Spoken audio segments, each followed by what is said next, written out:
I'm Mike Hebert, owner of Cantex Roofing and Construction. Every day is game day, and we'll get it right when it comes to your roofing, construction, windows, and mirrors. Call Cantex Roofing and Construction today. Together, we are one serving you.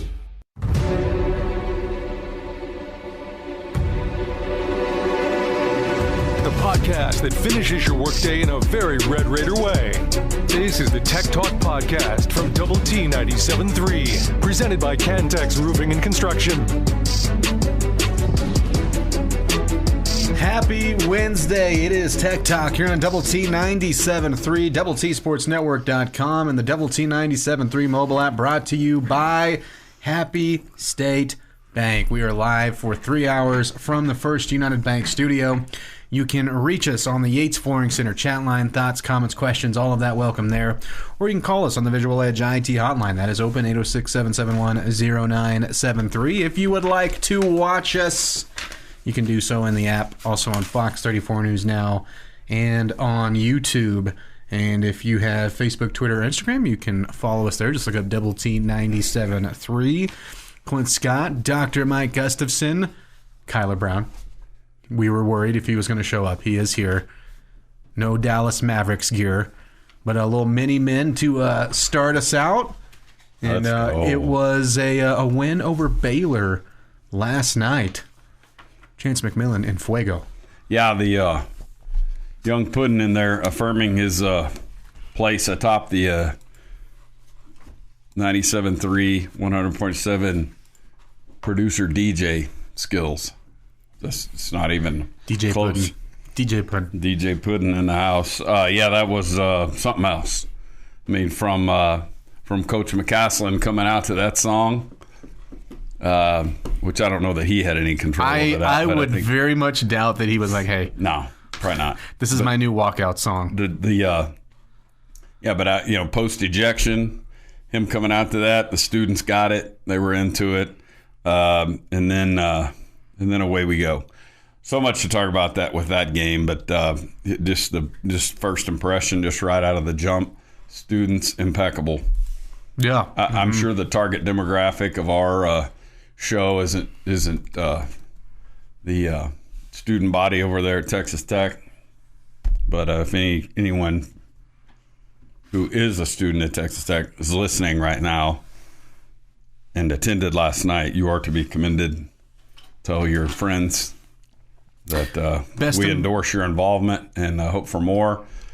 That was the best student crowd of the year. And I was going to ask if it was the best overall environment of the year. It was the best overall. Because, we had a weird deal with the TCU game. It was good, but it was like really good students. And then the rest of the thing, like you had one end that was juiced and the other end was sleepy. It was like the Wednesday night. Yeah, that was the old people. That was the old people. And I count myself among them. Now, I attended both, but these are... Gosh darn it, my prostate. Yes, there was a bunch of that excuse making for the TCU game. People, and then you look down there and this end of the bowl is, kind of pitifully attended, and then the students were rocking. That's the TCU game last night. The whole shooting match was good. Filled to the rafters just about. I would say that place was 95% seats occupied, and they were juiced, and they were all treated to a fun game, because that wasn't a game that we were ever able to really check out on. It wasn't so easy. Like, okay, hey, let's we can scoot out of here a little early. I mean, some people leave early, and I'm amazed at some of the people when they choose to leave early. Like, I wish I felt as good about this. You're pretty confident about this 8-point lead with 2 minutes to go. No, this dang traffic must be way worse than I. But anyway, it was just fun. That place was rocking last night. Everyone is to be commended. Students, fantastic. And their performance on the court was really good. There's a lot to process in that game. It had some heavy components to it, like big offensive rebounding and things like that. And then you had like high skill, high shooting. High shooting percentage. You had moments. You had a couple of moments that were just breathtaking, or maybe the other way around. They were the opposite of breathtaking. They were like blow the roof off the place. Yeah. Mm-hmm. Yeah, and fantastic. And I think If you condense it down to, over a minute and a half, maybe the best, I'm going to take over this game for just a minute, quick performance we've seen from anybody with Chance McMillan. And you needed it because, like with what you're saying, you want it in a bunch of different ways, but it also helps whenever you have a guy that just goes into just like superhero mode. And what's fun about this team is it feels like you've got, a handful of guys that can do that at a moment's notice, and Chance McMillan's certainly one of them, and Chance McMillan certainly did it last night. Can you read that right there, my handwriting? I can't, especially not from over here. Reggie. Order a number 2 at Mike Donald's. Yes. No onions, extra pickles. Did I get that right? Reggie Miller, right there. Reggie Miller. Yeah. That's what that felt like. And in that stretch, Clint, between the 9 and 10 minute mark left in the game, he hits those 2 threes that are just the crowd explodes, come right back down, and just.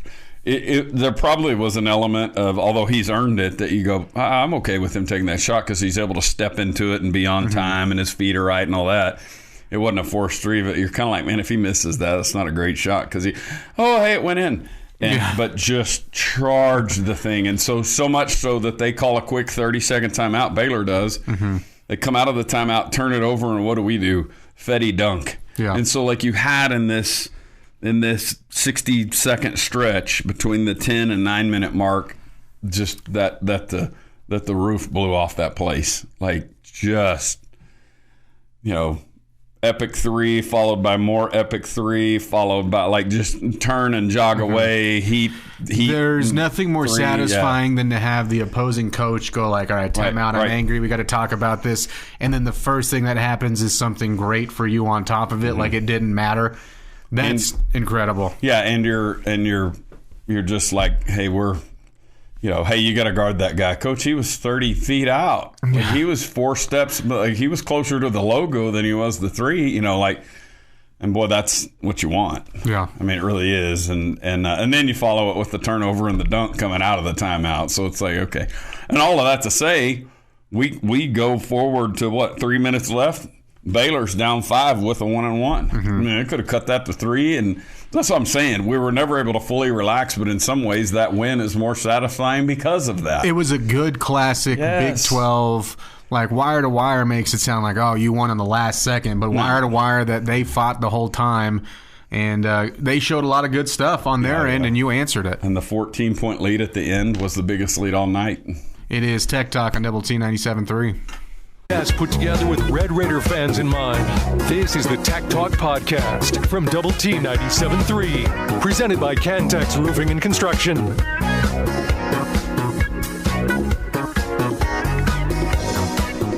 It is Tech Talk here on Double T 97.3, Double T SportsNetwork.com, and the Double T 97.3 mobile app, brought to you by Happy State Bank. Clint, Gus, DJ Puddin, Kyler behind the glass. We're going to try to lift his spirits today.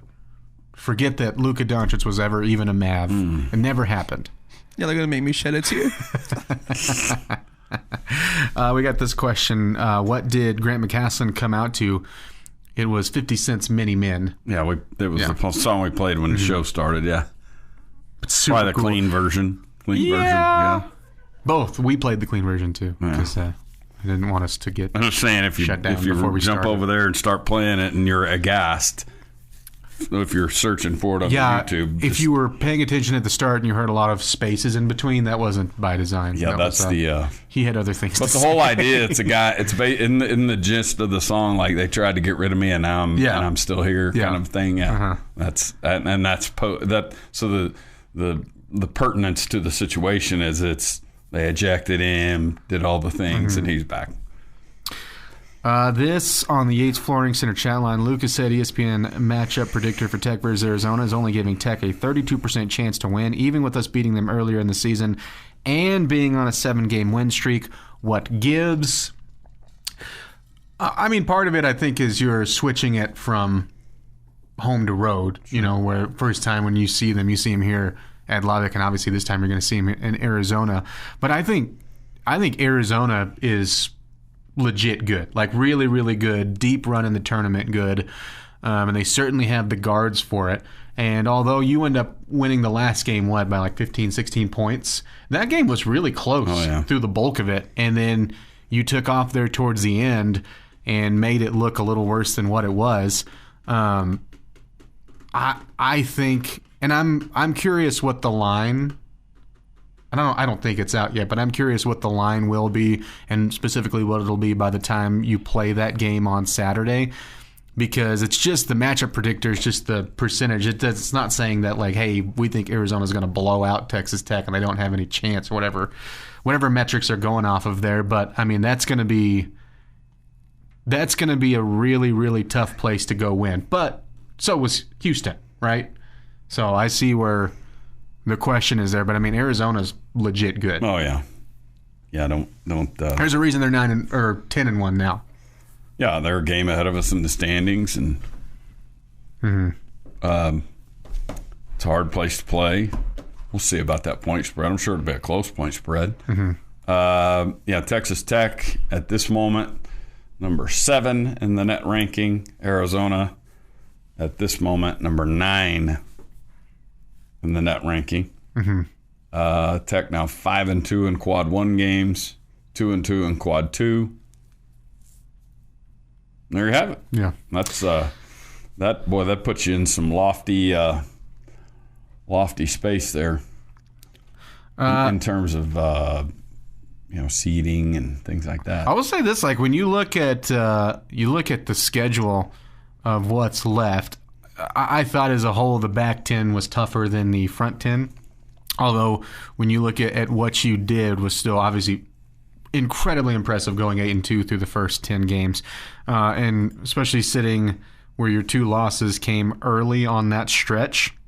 But when you look at like toughest games on the rest of the way out in the regular season, at Arizona, I would say just from how the teams are playing as well. I know Allen Fieldhouse is Allen Fieldhouse, but I think this game is the toughest game you have left on the regular season. Fair? Yes, sir. Yeah. This on the Yates Flooring Center chat line. Bullfighter put up a couple pictures. How about them promos? Little Josh Young Texas Tech jersey theme night. Yes, sir. Plan includes a Josh Young like Texas that Tech jersey. That looks sweet. Yep. We also have another one for the. Have you seen the Power Rangers jersey? I think this is incredible. It includes a choice of the Corey Seager, which is the Red Ranger here, and then Marcus Simeon as the Blue Ranger. That's cool. But they nailed it. You were a big Power Ranger guy growing up, right? Yeah, that all missed me. That was younger than me. What about the younglings over there? Did you get Power Rangers by osmosis, just from the other room hearing? I think so. Mighty Morphin Power Rangers. My little cousin was that kind of hit with him. I think he was into the Turtles, Ninja Turtles, and that kind of stuff. But I think that stuff hit about the same time. I like Turtles. Yeah, the Ninja Turtles and the Teenage Mutant Ninja Turtles. I like fries. Yeah. Yesterday, whenever we were leading into the game, we had a discussion, speaking of mini men coming back and all that stuff. JT Toppin had his, return to action. Seems like he was out for a bunch of games, but return to action after being kicked out of that Houston game. And I thought, hey, maybe he could have, he could have a monster game, and he could have, what happened in Houston happened to me, and now I'm ready to show that I was in there supporting my team, but also a little peeved at it. He didn't have a huge game. Looked like he had an ankle-ish thing again somewhere in the game, but only plays 21 minutes, 8 points, and still gets 8 rebounds, so it's not like he had a bad game. But I thought it was interesting, the expectation with JT Toppin, and then the huge games go to Darian Williams and Chance McMillan. Like, we were all looking at JT Toppin, and I think that's what's fun about this team, is you never know who's going to be that big game guy. But I think we all just kind of said, yep, JT Toppin, after what happened to Houston, he's going to lay it on Baylor because of it. And it ended up being a couple other guys. Yeah, and I think we were Oh, I want to say that it was just a little bit past the fourth, like 1 quarter mark, maybe 8-9 minutes left, and I think Toppin was at 8 and 8, maybe 7 points, 8 rebounds, something like that, 8 and 7. I remember thinking, man, this could be a monster game. Yeah. Like it wasn't out of the question. That'd be a 20 rebound game. And they rolled the ankle. The good news is he did get a little bit of run post after half because he injured that. It wasn't ankle. Complete shutdown, but late first half, and so it probably bodes well for this weekend. Because he got back in there, and I think Coach McCasland talked about in his post game, like just didn't really have the snap that he normally has, and so it wasn't really the best version of himself. But at the same time, wanted to play, etc. But yeah, I think we're all riding the Chance McMillan wave as we should. Darion Williams, 8 rebounds, 7 of those on the offensive end. Yeah, how about that? 7. Mercy. It is Tech Talk. Here you go, Gus. Here's some Mighty Morphin Power Rangers. What a jam. More next on Double T 97.3.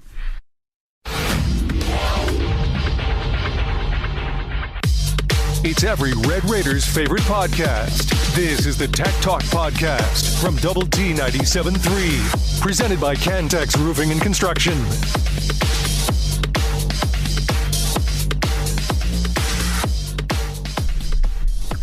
It is hour number 2 of Tech Talk. You got us on Double T 97.3, DoubleTSportsNetwork.com, and the Double T 97.3 mobile app. Is this another birthday? Yes, sir. Happy birthday, Sarah Evans. All right. We got a age. You want to guess? No. She was having hits in about 99. I'm going to put her as a young woman 99. I'm going to go right at 50. I guess that math would probably 50? make out a little more. I'll go. I'm gonna undershoot that. Okay. I'm gonna say 48. Okay. Because that's the first number you know she's that married popped in my to? head. I don't. She is 54. I should have overshot. I lose. You win. Yeah. She's Mrs. J. Barker. J. Barker had a little NFL run. Really? Yeah, but she's he was a Alabama national championship quarterback. Now it was a year that they won with defense, 1992. Big time. They would win games 17-7. But she is Mrs. J. Barker, and they've had some. They had a public spat that got ugly. No, that's not arrests and things, which is amazing to think about. But Tiger Woods level spat, or somewhere around there. Yeah, he, all that kind of stuff, and who knows what was involved. But hopefully she and he are good, but they're together apparently. So, because I think that was it. Love conquers all, guys. That was COVID-ish, stuff, and so hopefully it's all under control. So they've got, I think, some his and hers, and maybe theirs kids, and also for the best of everyone. But she had a little hit run, probably 5 number 1 songs. Lots of songs. I think that one that you just played was a number 1. Yeah. The lovely Sarah Evans. Perfect. 2 more hours with us. We'll go all the way up until 6 o'clock. Tonight it's the High School Fan Zone over on 100.7 The Score. Don't forget about Lady Raider basketball versus Utah. 5:30 start for pregame, 107.7 The Red Dirt Rebel. Visual Edge IT hotline is open for you, 806-771-0973, or the Yates Flooring Center chat line, which we got this on the chat line. Speaking of Arkansas hoops, how awesome has the slobbering hog been for college basketball? Huge fan that the logo is there and back at the half court. Have you seen this? No. Do you care at all? No, but go ahead. That's pretty much it. It's the slobbering hog logo is on the court. Although their Calipari had the visit back to Kentucky, and as bad of a time as it has been in SEC play, he got the win over there. I don't know if it's enough to turn him around and suddenly make him a tournament team or anything like that. But I'll be honest, Gus, we haven't had as much Calipari over at Arkansas in our face kind of coverage like I thought we would. There's been some. It hasn't been silent. But I thought with as big of a story as that was, it would be like any sort of basketball talk, it would start, or at least have Calipari mentioned once or twice. I saw some social media heat around that game or following that game saying, you know, and it was probably taking shots at either the SEC in general or Kentucky specifically, but you guys call yourselves fans and your former coach comes in, you guys blah, blah, blah. You know, like, you need to go watch Chris Beard coming back to Lubbock, which, by the way, was last weekend 3 years ago. Yeah. Because I would have so enjoyed revisiting that. But that's how you, if you're pissed at somebody, that's how you show you're pissed at somebody, right? Yeah. I mean, in the sports fandom world, right? Not the, your lame attempts at the disdain. That I've never seen. I may go to my grave, and I think we've talked about this, that, you know, you get to my age, and I think there's still plenty of time for good things to happen. Don't get me wrong when I say this, but I think, you know, it's highly possible that at my age, 58, that some of that maybe I've seen the best things that I'll ever see in sports. Doesn't mean there won't be good things, but I'm saying, like, you know, I know nobody wants to hear this, so like the 2011 World Series, the way that went, I get it. But like the Crabtree catch, you know, like, you know, hopefully there's moments akin to that. And like a charged up arena, I can't imagine our arena being more charged up than it was in 2022. I can't imagine that. 2022 and 3 years and 4 days ago. You know, you just put some serious, like, I hope heavy depth on the show, because I've never thought about, like, whatever I just witnessed, you know, that a huge moment, whatever, is that the best thing I will ever? Because I'm kind of, if I think about it too hard as a Chiefs fan, I'm going through that a little bit right now in a good way. I mean, it really is hard to imagine. Like, that's not to say there will never be any successes for you, but like, it may never get better than playing for your third Super Bowl. It's hard to imagine you ever competing for another three-peat again. Right, right. I mean, it'd be, again, doesn't mean you'll never find joy in this thing, but just those type things. And, you know, it's dawned on me, like, man, you know, I've been around this place since 1978. Never seen anything like that Crabtree catch, that game. I'm saying catches, singular catches, but you know what I mean? The moment. Yeah, the moment, what it meant to it, the rivalry, and then the ranked. All of the special notch in college football lore immediately. I mean, if we kick a field goal to win that game, it's still bonkers and we're still remembering it, but that it ended like that with that quarterback throwing it to that receiver, and they're both in the College Football Hall of Fame, and, you know, all of that. And you beat that program. All of it together. Yes. Yeah. And, you know, what a hill to climb that's been forever. But again, I just don't know that I could ever, and saying this in the wake of a tremendous environment last night, but nothing was like that game in 2022. My goodness. And it was trying to be last year, but that was too much. That was too much. That was too much. And like, we were tight, like the team was tight, like it didn't transfer in the way it needed to, and we didn't play well, and then it became nasty. And, you know, like that Beard thing in 2022 was just, it's hard to imagine. And it worked out on that. Yeah, beat them by 15 points. We're in control of that game the whole time. The beauty of it is, one, Kevin McCullough wasn't like a mar to bring up in conversation. Right. And my understanding is, you know, he came back and was bummed out that, like, it wasn't all roses and everything. Like, man, I helped build this place. Why do they hate me so bad? I'm like, well, you left to go there, pal. Deuces. No deuces here. We'll be back next.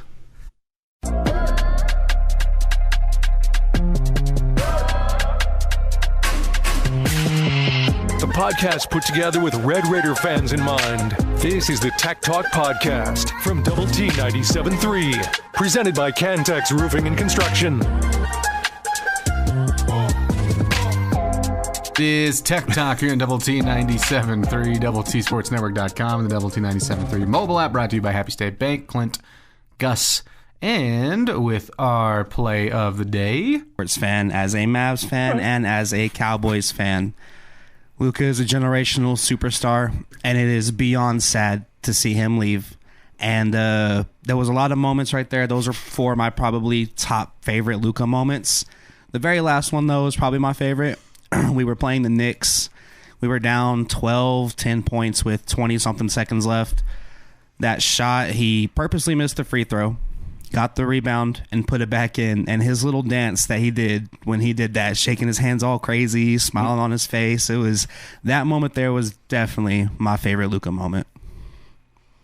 I have a real question that we can ask you. This isn't me like poking and prodding, because I don't know where he ranks on like jersey sales or anything like that with his name on it, but I would think it's pretty high. And obviously, if you have been a Mavs fan, even of recent, like even if just like jumped on at when they started playing better and getting a bunch of wins, even then, who's gonna have their name on the jersey first for people wearing them? It's Doncic, right? Like you've got some Doncic stuff. Plenty of it. Yeah. What's the move there now? I mean, you're not like, it's not, if you got rid of it, it wouldn't be getting rid of it out of anger, but it's like, from me personally, I've always questioned people who are fans of a specific player. People who followed LeBron from Cleveland to Miami to back to Cleveland, now to LA. Mm-hmm. I've always been like, how can you just support that many different teams? And I guess I can understand supporting the player, but now I get it. Mm-hmm. Just me personally, I personally feel like... Well, he didn't leave on his own. Exactly. Yeah, he didn't pick a new team. He got picked for him. The organization kind of stabbed him in the back, in my eyes. It's just how I see it. And he didn't deserve that. They cost him $117 million by trading him right now before he could actually sign the Supermax. Mm-hmm. He also had just bought a house like last week and a half ago, whatever it was. This whole thing's really sad and really heartbreaking. And the thing that was really tough to see was Luka's goodbye message to Mavs Nation. Mm-hmm. And actually seeing him on the sideline last night with LeBron, like this whole past few days, I've just been expecting Shams was hacked. Something happened. It's fake. It's a joke. And when I first found out, I had a close friend of mine FaceTime me, and he was blowing up my phone, texting me, bro, I know you're seeing this. And I hadn't seen it yet. And then my mom texted me, and she was like, no. Oh, I thought somebody died, okay? I didn't know what happened. It was just the soul and heart of Maverick fans. Literally, yes. And it broke my heart to see the trade on Twitter. I opened up Twitter, and I see the trade, and my initial thought was, what? I mean, we could have, first off, if we are going to trade Luka, which why would we do that, first off? But if we do trade him, we could get a haul. I mean, back when the Thunder traded Paul George to the Clippers, they got like 10 picks. I'm not going to sit here and list everything they got, but they got SGA out of it. Mm-hmm. And we traded a younger superstar they said they traded him because of his health concerns. But we traded for Anthony Davis, mm-hmm. one of the most injury-prone players in the NBA, other than Joel Embiid or Ben Simmons. Anthony Street Clothes Davis. Yes. So I don't understand it. He's 32. We also traded Quentin Grimes. Quentin Grimes is 23, and we traded him for Caleb Martin, who is 30. Mm-hmm. I don't understand what Nico is doing, and it's going to be hard for me to continue to support the organization and the team in general after this. And I've never really liked the Lakers, but y'all will definitely be seeing me in a Luka Laker jersey very soon. Oh, interesting. Yeah. Both of those names he said there at the end, Caleb Martin and Quentin Grimes, we saw here in Lubbock. Little fun fact. This on the Yates Flooring Center chat line. You can hit us up there as well. I'm in favor of a 24-game regular season. Yeah, so just to jump back to this, Monday, Roger Goodell was talking about, there's all this evidence it's safe to play an 18th game, just as safe as it is to play a 17th game. NFLPA today says, nobody wants to play 18 games. Gus, this is stupid.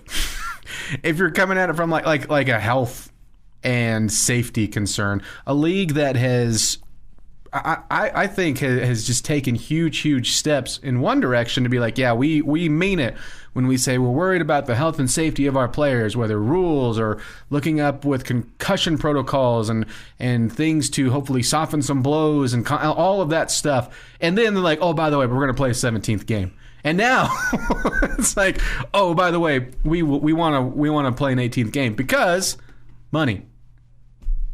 I get it. Money drives everything. Money drives the league, but like that makes no sense. And I've always thought, or at least the past 5 years, that the league for national football has talked out of both sides of their mouth when it comes to health and safety. It doesn't make sense. Yeah, and that's less when I said what I said earlier. That was less about whether they should do it or not, and more about, do not tell me that there's no added risk to playing another game of football. Mm-hmm. Then you can't say that. There's a risk every time they step on the field. You know what? For Roger Goodell, there's not one damn bit of risk by playing an extra game of football. I take that back. He might he might get a toothpick lodged in his thing up in the suite. He might get drunk and fall down the stairs, pass a kidney stone. He ain't getting hurt by playing an extra game, all right? I actually got a paper cut on some files in my office. Just, again, he could have said any number of things, and I probably wouldn't have even given that quote an extra thought. But do not tell me there's no risk by playing an extra football game. Clint, you mentioned earlier that they said that last year's studies said that it improved, like player health was better. In my opinion, I think what had to do a lot with that was the Guardian caps. I know not every player was wearing them, but there was a lot of players this year that were wearing them because they were told they could if they would like. And I think that had a little bit to do with it, in my opinion. But I don't understand playing an 18th game. Well, I think a bigger factor is follow the money, adjusting. If I do that, like adjusting to targeting and anything like with above that, like as you adjust your play, it's going to put players at less risk. You're still going to have some. But either way, like I'm also an 18-game season. Gus, sounds exhausting. I'm a huge football fan, and there's no 17 was already a big 18 just sounds way overkill, right, man. And United States sports fandom has not shown the capacity for too much NFL. I mean, but I'm with you there. Like, man, don't ruin a good thing. A big part of the argument was an extra bye week too. How would that correlate? And less exhibition games, less preseason. It is Tech Talk on Double T 97.3. It's every Red Raiders' favorite podcast. This is the Tech Talk Podcast from Double T 97.3, presented by Cantex Roofing and Construction.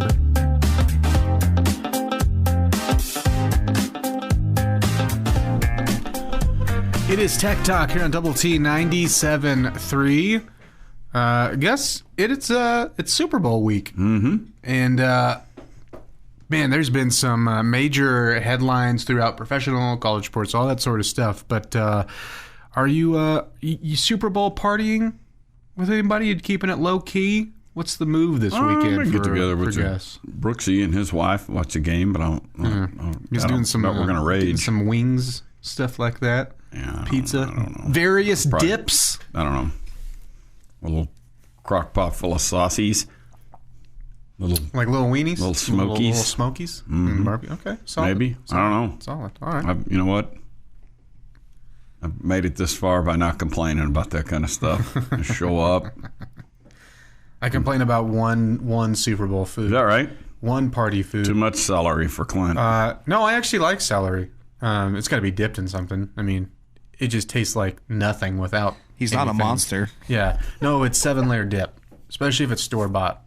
It just comes nasty. I like all of the things that make up 7-layer dip for the most part. For whatever reason, when you put it together and you put it in that plastic container and that gets brought over, it's just like, all right, thank you, and then just throw it in the trash. This on the Yates Flooring Center chat line, we're talking about Lady Raider basketball, which you can hear them tonight as they host Utah 107-7, the Red Dirt Rebels, starting at 5:30. My oldest son was born in December 1992, and I watched the Lady Raider Natty run holding him. He would stare at the TV and cry when a commercial came on. Too bad that I'm way too old. He's way too big and lives way too far away for me to hold him on my lap to get their season turned around. If you could, though, that'd be nice. Yeah, do your part. Viva73 said, I think the Tech basketball team, men's team, will lose one more game before the Big 12 tournament. I think it will either be Houston or Kansas, but not both. You know, what's your expectation here of what's left? On the men's schedule. Yeah, on the men's basketball schedule. On the men's basketball schedule. What do you think their what do you think their Oh yeah, I know. I don't think it's a gimme, but what do you think their win-loss record is on the way out? You know, I spent the better part of the back in December and January, probably hoping for 12 to 13 wins. Mm-hmm. Just because I felt like that was going to be safe NCAA tournament zone. Probably be, because at the time, and I think you were there with me in terms of coming out of December, I remember, especially then losing to UCF, the schedule didn't have a lot of heft. Mm-hmm. Now, we also knew that the Big 12 represented plenty of opportunity. You got plenty of quad one games ahead. Yeah, they were coming for the resume talk. They were there, but... Right, because our resume wasn't that good. Well, let's just say it. At the end of 2024, because we lost to UCF on New Year's Eve. It was not. Right, and the concerning part was, that loss to St. Joe's. Not that they're doing anything great, but it represents a missed opportunity. A&M certainly does to this day represents a missed opportunity because they're up there in that same stratosphere as us now. Yeah, or us with them or whatever. Yeah, they've been there a little bit, and so it felt like we missed a couple of our better opportunities schedule wise in 2024. So really at that point I was a little leery of just going 10-10 in conference play and go, hey, you go 500 in the Big 12, you're good, because it felt like we can't just beat the 10 teams that are worse than us and lose to the 10 teams that are better than us. Mm-hmm. I think again, it's nothing's done yet, but all of that's kind of hopefully that talk has been taken care of. Hopefully we're not headed toward the wheels falling off at that level. Okay. Yeah. But now we've got enough to dream on, right? But when you look at that schedule, obviously there's another little nasty 2-game stretch with the Houston Kansas thing back to back, and that Houston game is going to be a big Monday situation coming out of a Saturday game at home with West Virginia. So that'll be a salty 2 games in 3 days stretch here. And think about it, Clint. We're down to the last 4 games left, right? Mm-hmm. Home games in Lubbock, at our place. So now that's hard to think about too. You look who's mixed in there right now. And again, you can't do this and just write all of these for sure as wins, but man, you feel really good about Arizona State at home. I feel good. I don't really buy into the lore around Oklahoma State. Other people might flinch here and that, but I think you should go in and win at Stillwater. Feel good about you against TCU. Now I feel really good about you against what I already did, but you against West Virginia at home, mostly because if you didn't see it, the DeVries injury, unfortunate for him, he's done for the rest of the year, but that hurts West Virginia. Sure. And then everybody should feel good about facing Colorado, and then you'll end the game at Tempe, and I think that's going to be a tricky one to end the regular season. But I didn't say 3 games that are left on your schedule because I don't know what you'll see. I don't think you'll lose all of them, to agree with Viva 73, but one of them this Saturday at Arizona, and then at Kansas, and then home against Houston. You've got a lot of games in there that I would be any one of those that I mentioned should be disappointed that you dropped them. It would mean that you lost to a worse team.